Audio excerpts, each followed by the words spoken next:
আসসালামু আলাইকুম রহমতুল্লাহি ওবরাকাতুহ। আজকে আমরা আলোচনা করব OBS সফটওয়্যারটি নিয়ে। এটি একটি প্রি স্ক্রিন রেকর্ডিং সফটওয়্যার। এটির ভিডিও কোয়ালিটি অনেক ভালো। এটা টোটালি ফ্রি। আমরা আজকে এটা দেখব যে কিভাবে এটা ডাউনলোড করব এবং এর কিছু গুরুত্বপূর্ণ সেটিংস।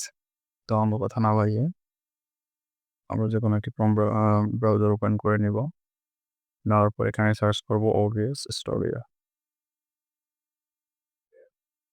তারপর প্রথমে যে ওয়েবসাইটটি আসবে ডাউনলোড OBS স্টুডিও, এই ওয়েবসাইটে ক্লিক করব।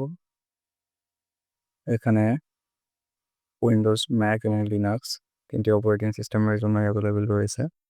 যার যে অপারেটিং সিস্টেম সেভাবে ডাউনলোড করতে পারবেন। আমরা আমাদের আমি উইন্ডোজের জন্য দেখাচ্ছি। তো উইন্ডোজের জন্য আমরা সরাসরি ডাইরেক্ট ডাউনলোড ইনস্টলার এই অপশনটিতে ক্লিক করব। ডাউনলোড ইনস্টলারে ক্লিক করার পর এটি ডাউনলোড নেওয়া শুরু করবে। ডাউনলোড নেওয়া শুরু করবে। আমার অলরেডি ডাউনলোড করা আছে। আমি এটি ডাউনলোড করলাম।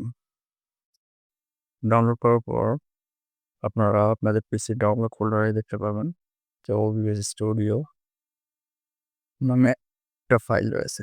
এই ফাইলে আমরা সফটওয়্যার যেভাবে ইনস্টল করি এটা ওইভাবেই ইনস্টল করতে হবে। আশা করি যে আপনারা এটা সবাই পারবেন। এটা দেখাই দেওয়ার কিছু নাই। ডাবল ক্লিক করে ইয়েস ইয়েস নেক্সট করে এটা ইনস্টল করে নিন।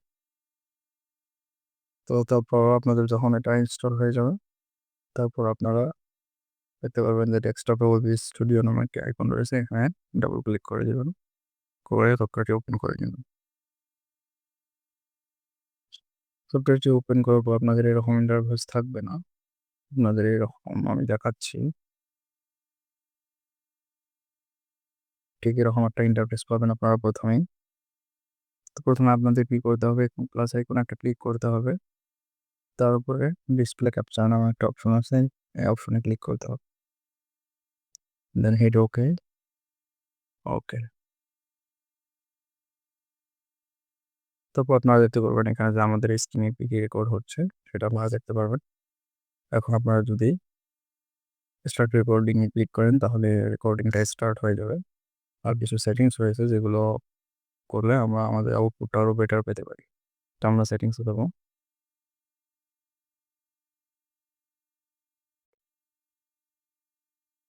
তারপর এখানে আউটপুটে যাবে।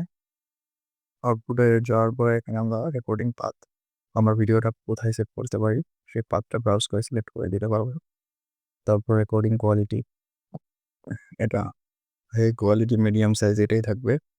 যদি আপনাদের আরও ভালো কোয়ালিটি দরকার পড়ে তখন আপনারা নিচেরগুলো সিলেক্ট করতে পারেন।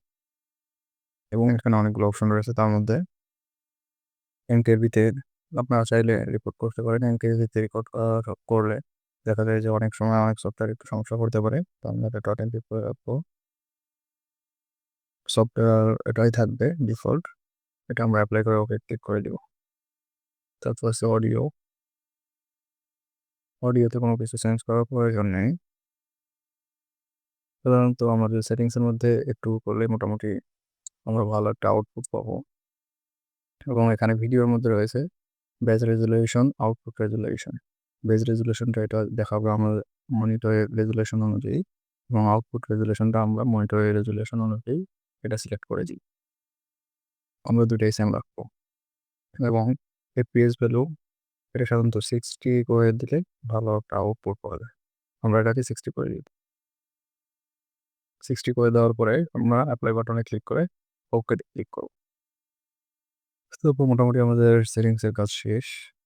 এটা ক্লোজ করে দিব। দেওয়ার পর যদি আমরা স্টার্ট রেকর্ডিং এ ক্লিক করি তাহলে আমাদের রেকর্ডিং শুরু হয়ে যাবে। আর এখানে আরেকটা জিনিস রয়েছে ডেস্কটপ অডিও। এটা এটা হচ্ছে আপনার ডিফল্ট ভাবে একটা নিয়ে নেবে। আপনার যদি মাইক্রোফোন থাকে তো মাইক্রোফোন আপনি চাইলে সিলেক্ট করে দিতে পারেন। এখানে ভলিউম আপ ডাউনের অপশন রয়েছে, আপনি চাইলে কমাইতে বাড়াতে পারবেন। কোনো মাইক্রোফোন সিলেক্ট করবেন এখানে যায়, তো আপনি রাইট ক্লিক করবেন প্রপার্টিস। তারপর এখানে ডিভাইসের মধ্যে আপনি চাইলে আপনার মাইক্রোফোন থাকলে আপনি মাইক্রোফোন সিলেক্ট করে দিতে পারেন। তারপর ওকে ক্লিক করবেন। তো এই ছিল মোটামুটি সেটিংস।